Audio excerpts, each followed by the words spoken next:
inilah doa dan kerinduan kami pada malam hari ini. Ketika kami berada di rumah Tuhan dan saatnya kami duduk diam di kaki-Mu untuk mendengarkan kebenaran firman Tuhan.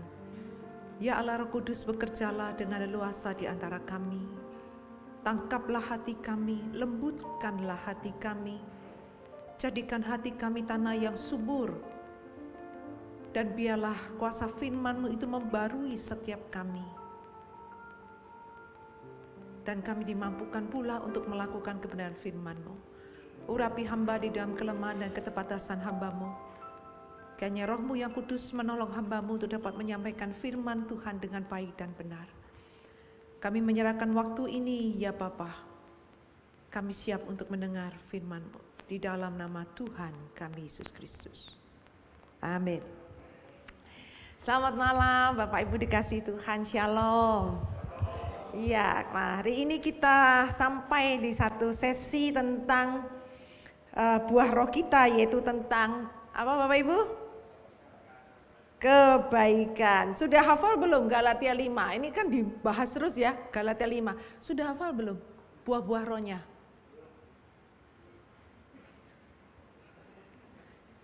Waduh, kok semua senyum-senyum ini ya? Sama Pak Andinya juga senyum-senyum ini ya. Sudah hafal belum? Waduh, terima kasih untuk kejujurannya. Ya ini mau dibahas berapa? Ini sudah, kalau semua buah ini kan sudah 9 minggu loh. Hah? Kalau anak sekolah minggu itu kan sekali langsung, ayo ayat hafalan gitu ya. Ini 9 minggu loh Bapak Ibu.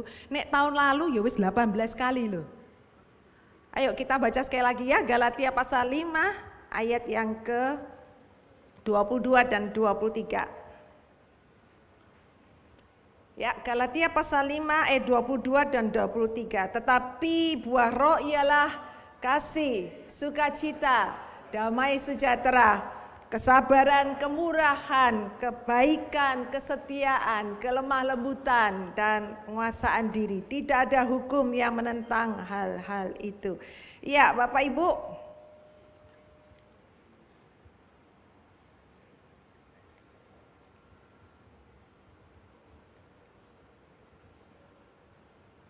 Iya, Bapak Ibu lihat gambar apa ini?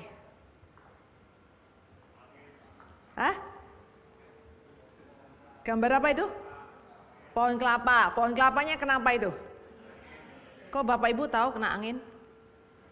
Loh, nggak kelihatan anginnya loh. Hah? Beliut-beliut, betul ya? Betul ya? Karena Bapak Ibu tahu itu kena angin, tahu. Dari mana? Padahal kita nggak bisa lihat angin loh. Tapi kita bisa apa? Merasakannya. Kita bisa melihat dampak dari angin itu, yaitu pohonnya Bapak Ibu bilang beliut-beliut ya, doyong, condong gitu ya. Demikian juga dengan karya Roh Kudus di dalam hidup kita. Ya. Kita nggak bisa melihatnya, tapi kelihatan buahnya. Nah, ini yang nggak bisa dipungkiri. Ya, ini yang nggak bisa dipungkiri bahwa buah roh itu adalah tanda kehidupan seseorang yang dipimpin oleh Roh Kudus. Ini nggak bisa dipungkiri Bapak Ibu. Seorang yang bergaul akrab dengan Tuhan, seorang yang memiliki relasi, yang hidupnya terus dipimpin dan dipenuhi oleh Roh Kudus, pasti akan menghasilkan buah. Amin.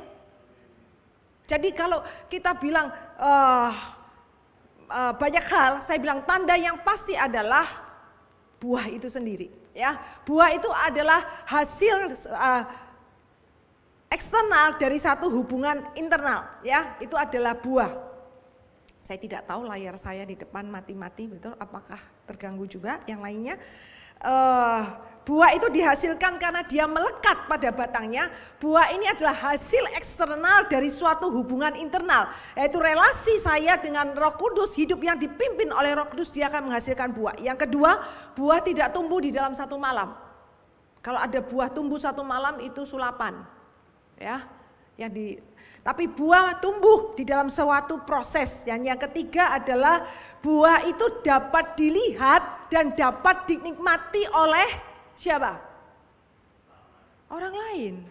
Kecuali iklan salah satu minuman. Kok jeruk minum jeruk? Nah, cuman itu aja, ya. Tapi buah selalu dinikmati oleh orang lain.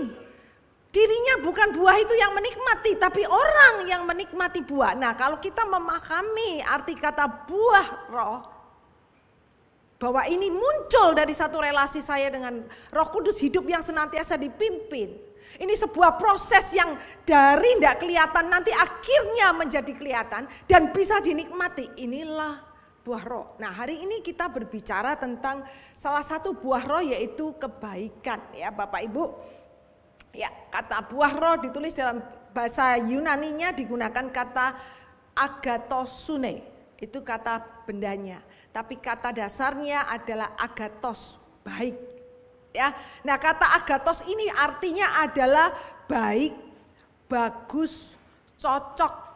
Ya, bisa ada yang menerjemahkannya adalah ketulusan luar di hati dan dalam hidup. Kalau saya terjemahkan integritas. Luar dalamnya sama. Itu kata baik. Kebaikan. Nah, hari ini kita berbicara tentang kata kebaikan. Bapak Ibu, saya tanya, di luar sana banyak orang baik enggak? Hah? Banyak enggak? Banyak kan? Bahkan jauh lebih baik loh kalau saya katakan. Saya pernah menjumpai seorang yang di luar sana, aduh, saya sampai bilang nih, Pak, ini benar ya, sampai ketika saya diceritain, tahu enggak Bu, ya memang beliau dengan keyakinannya tentunya ya, sampai semut lewat itu loh, orang didek, semut lewat besar gitu, jangan, gitu katanya. Bapak Ibu, banyak orang baik, banyak. Kalau demikian, apa yang dimaksud dengan buah roh kebaikan ini?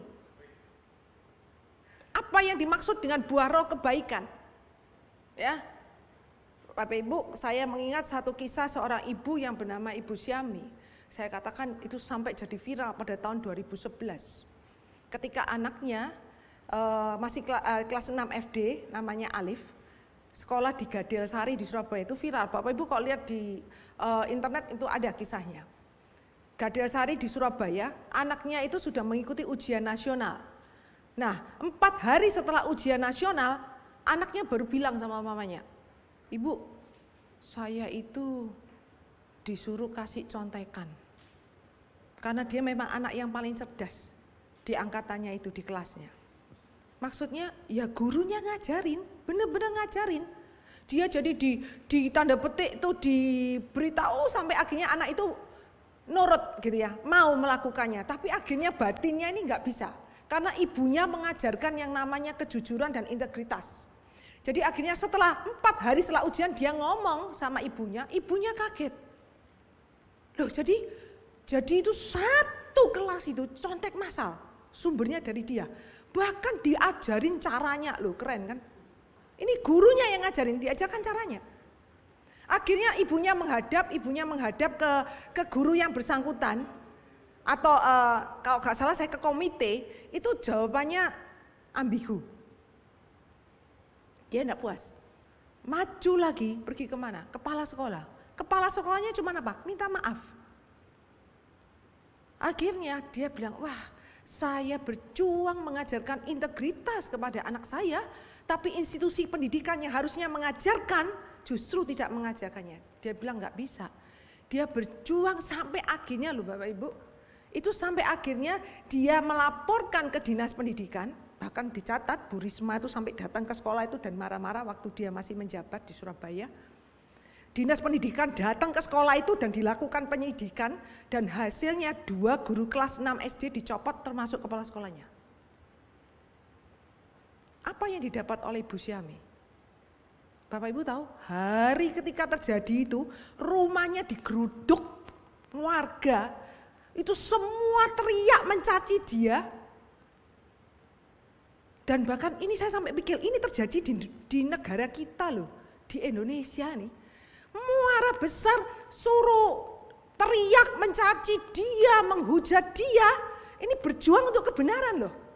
Melakukan sebuah kebaikan, mengajar kepada anaknya. Sampai itu di demo katakan 4 kali, dan apa yang diminta? Suruh minta maaf sama warga. Itu megang toa tuh sampai nangis loh dia. didampingi suami dan anak. Masih nggak terima. Bahkan apa yang dituntut? Mereka akan meminta guru yang sudah dicopot ini, minta dibalik lagi. Loh iki yo opo loh. Tapi yang namanya saya katakan ini orang baik benar. Kenapa? Dia berjuang sampai akhirnya pindah ke Solo. Sekarang menetap di Solo. Ini jadi viral.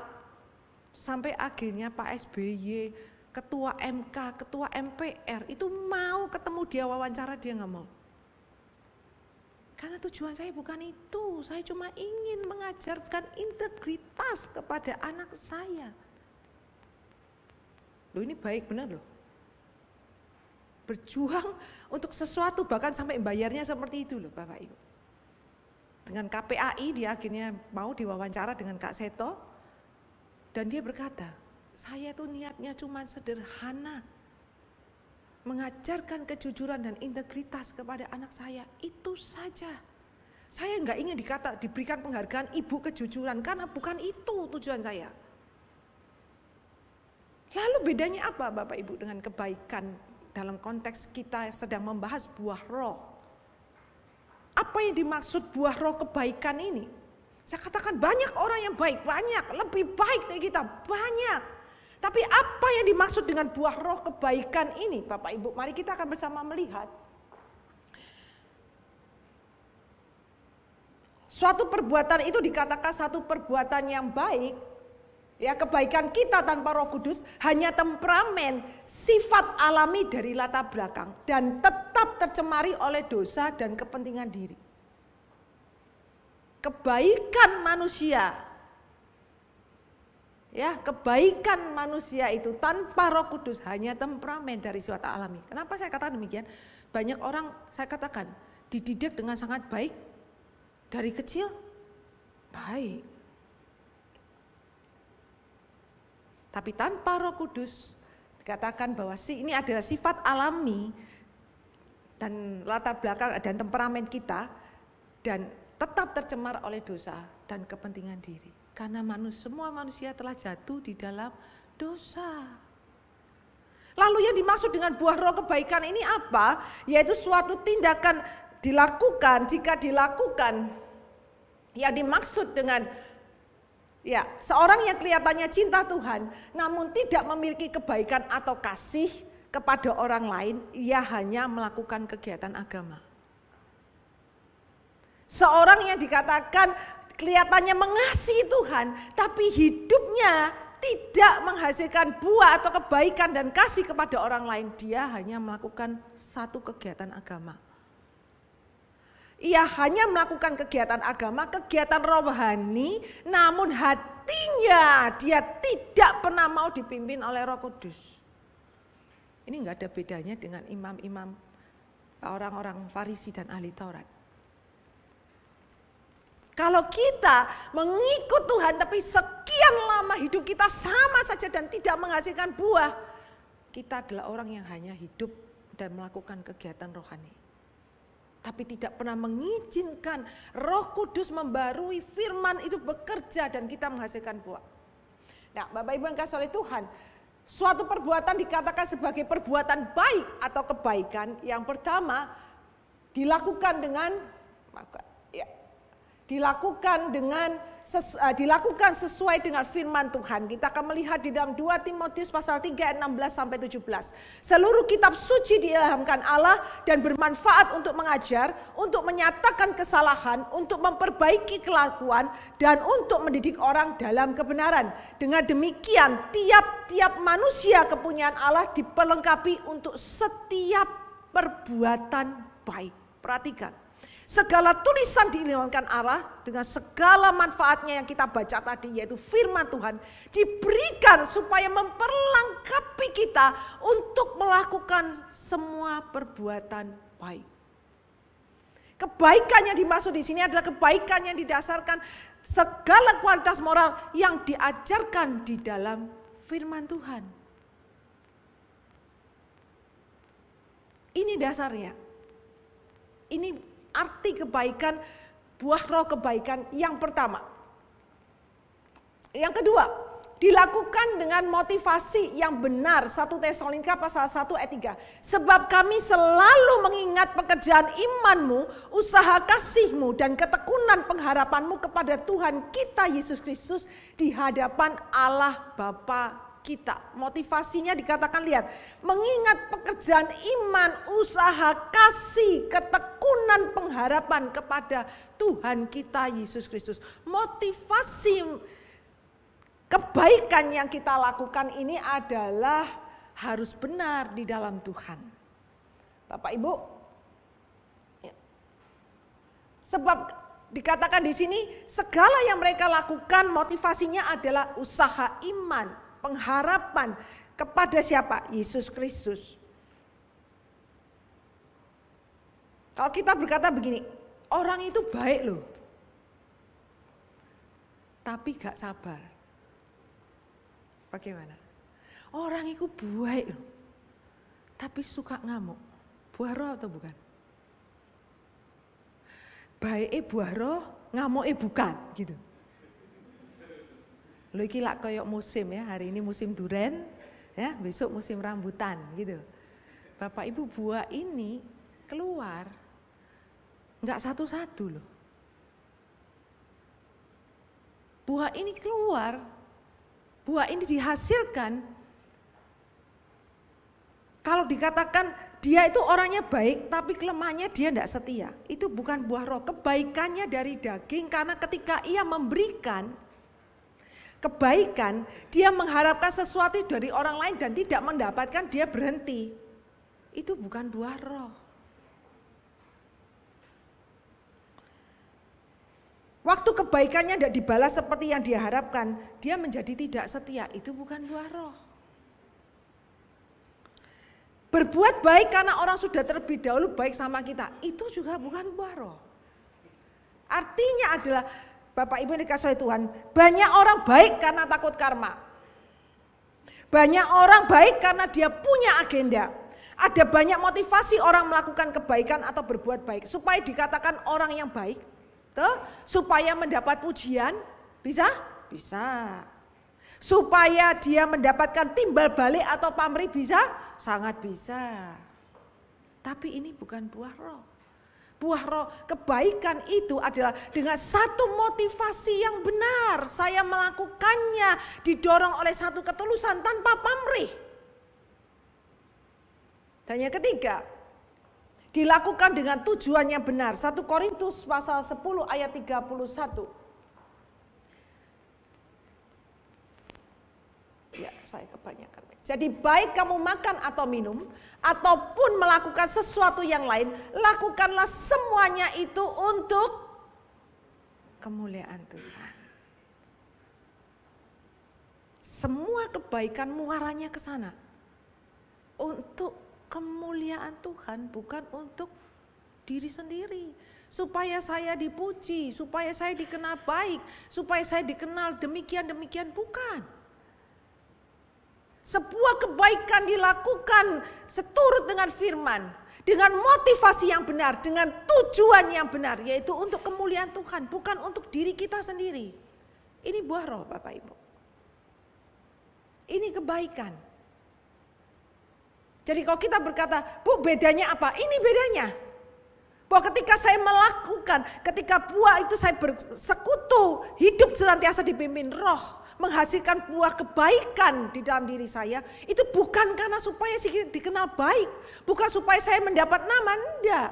Tapi supaya melalui kebaikan saya ini orang melihat siapa Tuhan saya.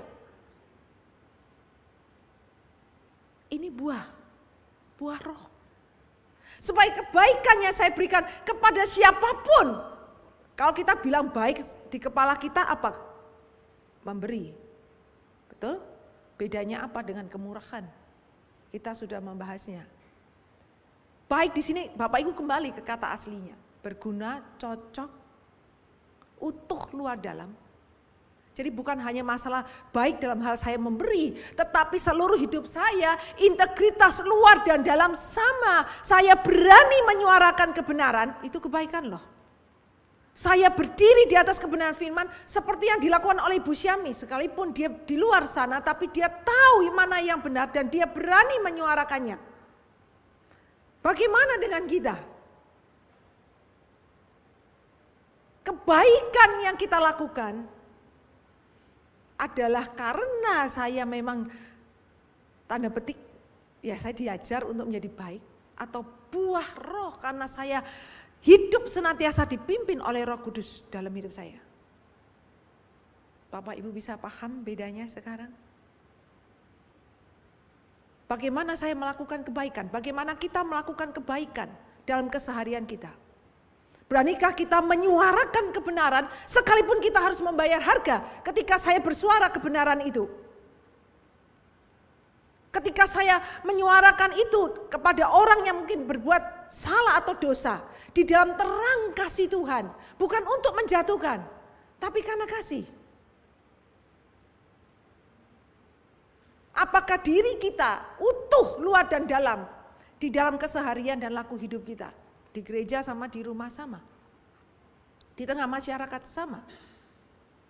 Bapak Ibu saudara yang dikasihi oleh Tuhan,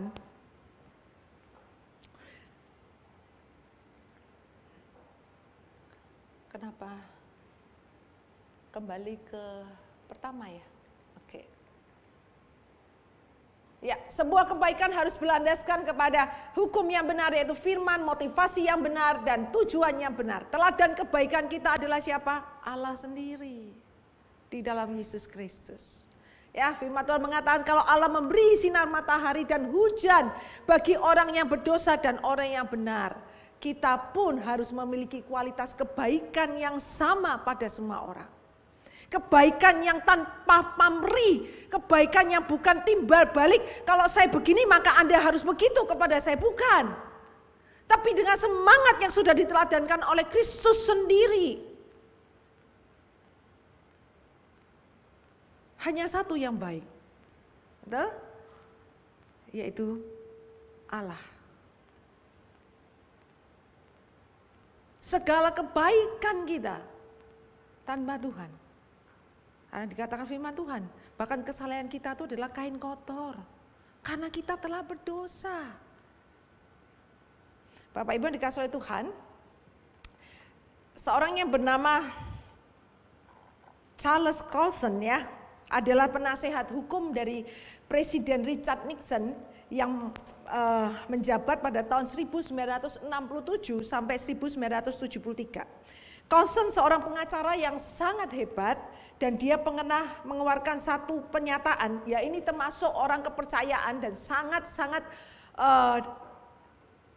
Nixon sangat-sangat tanda petik mengandalkannya. Dia bahkan pernah membuat sebuah pernyataan demikian, mayat nenek saya saja saya akan langkahi supaya Nixon jadi presiden. Bapak Ibu dengar kalimat itu bisa tahu loyalitasnya kepada seorang presiden ini, betul ya, Richard Nixon. Nah, Colson ini akhirnya terlibat, tersandung dengan skandal PPT-nya bisa diturunkan karena sudah selesai, dengan skandal Watergate dan dia akhirnya dihukum 4 tahun penjara. Nah, Charles Colson ini sebelum masuk penjara, dia menemui seorang temannya dan temannya ini ya, dia bayangkan seorang yang begitu hebat, karirnya luar biasa. Akhirnya dia tersandung dan masuk penjara 4 tahun. Dia mencari seorang temannya dan temannya memberikan sebuah buku kecil judulnya Mere Christianity, ya, karangan C.S. Lewis. Nah, temannya berkata, baca aja buku ini. Dia berhenti dalam perjalanan pulang. Ketika dia baca buku yang sederhana itu, dia berjumpa dengan Yesus. Dan dia mengalami pertobatan, dia nangis di kendaraannya, dia tahu betapa kotornya dirinya dengan semua politik permainannya selama ini yang dia merasa dia begitu hebat. Tapi ketika dia berjumpa dengan Yesus, dia merasa semua kehebatannya itu kayak gombal, kayak sampah. Di situ dia nangis dan dia berkata betapa kotornya diri saya ini. Dia ketika berjumpa dengan Yesus dalam pertobatan di mobil itu ketika membaca buku kecil yang sangat sederhana. Yang bercerita tentang betapa Yesus Allah itu sangat mengasihi orang berdosa. Dia melihat keberdosaannya. Bapak Ibu perhatikan, orang yang hidup di dalam Tuhan Dia bisa melihat, I am nothing. Dia yang dulunya begitu hebat, bahkan presiden pun sangat mengandalkan dia. Hari itu dia menyadari betapa kotornya diri saya. Dia bertobat hari itu dan dia menjalani hukuman 4 tahun penjara. Tapi selama di penjara dia sangat-sangat baik sehingga 7 bulan dia sudah dibebaskan. Setelah dia dibebaskan, apa yang Carlson lakukan? Yaitu dia membangun sebuah pelayanan penjara. Prison Fellowship Ministry. Dia mendirikan itu dan dia mengunjungi penjara-penjara di seluruh dunia. Dia melakukan penginjilan dan dia mendatangi penjara-penjara karena hatinya sekarang diberikan untuk Tuhan untuk melayani mereka yang ada di dalam penjara. Nah, salah satu tulisannya, satu penjara yang dia tidak bisa lupakan adalah penjara di Brasil, namanya Humaita.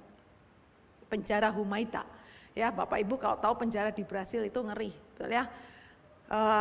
Sudah kotor, kumuh katanya itu sudah, maksudnya tidak manusiawi. Nah, ada 3 orang mendatangi pemerintah, 3 orang Kristen mendatangi pemerintah dan meminta izin untuk melayani di penjara itu dan dikelola dengan cara Kristen. Penjara Humaita ini. 3 orang mulainya. Nah, yang menarik Bapak Ibu, ketika Charles Colson membuat, termasuk Indonesia, dia pernah datang ke salah satu penjara di Indonesia, dia keliling dunia. Ketika dia datang di tempat itu, Bapak Ibu bayangkan penjara itu 700 orang. Sipirnya berapa? Cuman 2. Oh, kalau di sini wes ucul kabeh ya Pak, kabur ya. Dia heran, 700 orang sipirnya cuman 2. Ya, begitu dia datang, yang buka pintu kalau kita yang pernah pelayanan ke penjara, yang buka pintu siapa? Sipir. Yang buka pintu ini napi. Oh, keren kan? Yang buka pintu napi, bahkan napinya tuh bawa kunci sak renceng loh. Oh, iki lah enak loh, buka kabur tuku soto pulang. Adalah dia heran. Oh, Pak Charles Colson. Ya, kami sudah menunggu Anda. Dia masuk, loh yang datang tuh loh kok yang bukain pintu ini napi. Dan dia tanya, kejahatanmu apa? Oh, saya udah bunuh orang. Wow. Bunuh orang loh. Terus dia bilang gitu ya, ditunjukkan, dia tanya berapa orang? 700 orang. Sipirnya cuma 2. Ini menarik, dia enggak bisa melupakan penjara ini dan dia tulis, dan saya juga ingin bagikan. Dia bertanya, 700 orang cuma 2 sipir. Bapak Ibu, dari catatan sejarah penjara-penjara di Brasil, 100 orang keluar dari penjara, 74 balik. Penjara lain di luar Humaita, 100 orang dibebaskan misalkan pada tahun ini, 74 balik. 100 orang keluar dari Humaita, yang balik cuma 4. Ini yang menarik. Penjara yang dikatakan itu begitu beringas, yang begitu begitu sudah kalau masuk situ seperti ya sudah mati di sana aja gitu. Apa yang dilakukan oleh mereka? Sistem pertemanan baik. Jadi napi yang baru masuk dibimbing oleh napi yang sudah lahir baru. Selalu ditaruh di dalam satu sel. Siapa yang bisa melakukan ini kalau bukan karya Roh Kudus, bukan? Dia katakan orang yang telah lahir baru napi ini membimbing yang baru masuk. Setiap kali makan mereka akan bergandengan tangan dan menaikkan doa Bapa kami. Dan napi yang masuk bawa kunci berenceng-renceng ini ya, yang gak ada pikiran tuh lari tuh. Terus ditanya, oh, bahkan buka pintunya itu enggak pakai borgol loh. Loh itu kan iso ya keluar ya, betul ya? Keluar ke mall balik lagi ngono ya. Tapi ini enggak, begitu dia buka pintu ditanya, loh kok semua enggak ada yang diborgol. Dia bilang, begitu napi masuk ke penjara ini, borgol besi yang mengikatnya kami akan katakan, kami akan membuka borgol besi kamu dan borgol kasih Kristus yang akan mengikat kamu di tempat ini. Itu kalimatnya. Tuh ini bukan dongeng loh Bapak Ibu. Begitu kami buka, kami akan membuka borgol besi kamu. Tapi mulai hari ini borgol kasih Kristus yang akan mengikat kamu. Terus dia bilang ini. Terus kalau mereka berkelahi bagaimana? Ya, bisa terjadi kan, ini baru masuk begini. Iya, bisa terjadi perkelahian, bisa terjadi kekerasan. Oh ya Pak, kami punya satu sel, dia bilang satu sel yang paling menakutkan. Bapak Ibu, dia udah keliling penjara-penjara di mana-mana. Dia sudah tahu di mana sel-sel yang menjadi hukuman. Wah, sudah sel ini sudah, dia bilang. Bapak yakin mau melihatnya? Iya, saya udah keliling kok, kata Carlson. Saya udah keliling kemana-mana. Bapak sudah siap? Siap. Baik, saya bawa.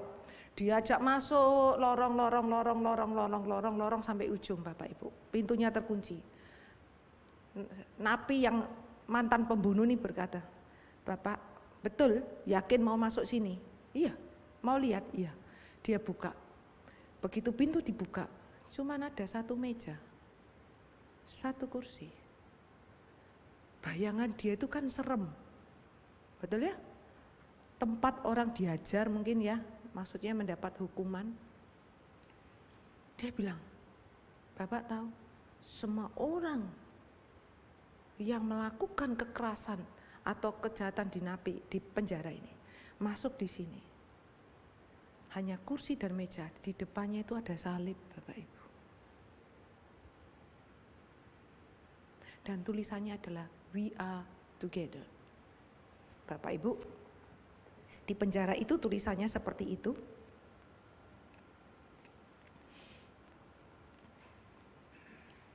Di dalamnya satu meja, bunga di atasnya, dua kursi, dan napi itu menunjuk tembok di sebelah kanan di mana tergantung satu salib yang cukup besar dengan patung Yesus yang tergantung di salib itu.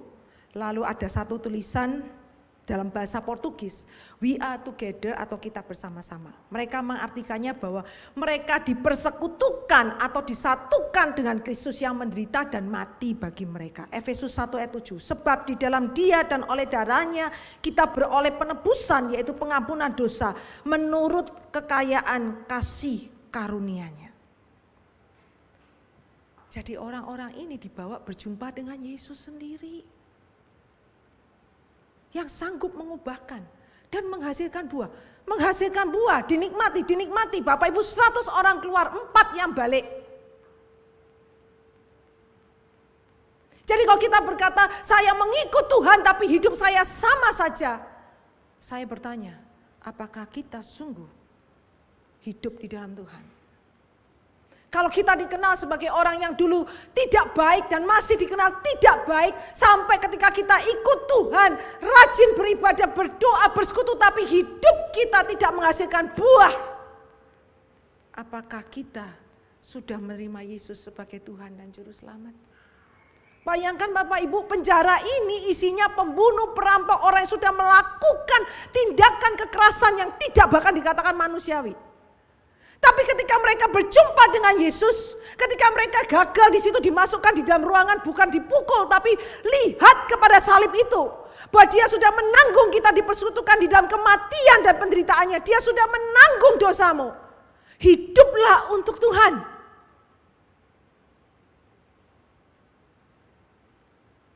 Ketika napi yang lama yang sudah di dalam Tuhan itu tinggal bersama orang yang belum mengenal Kristus, mereka bisa menikmati buahnya loh.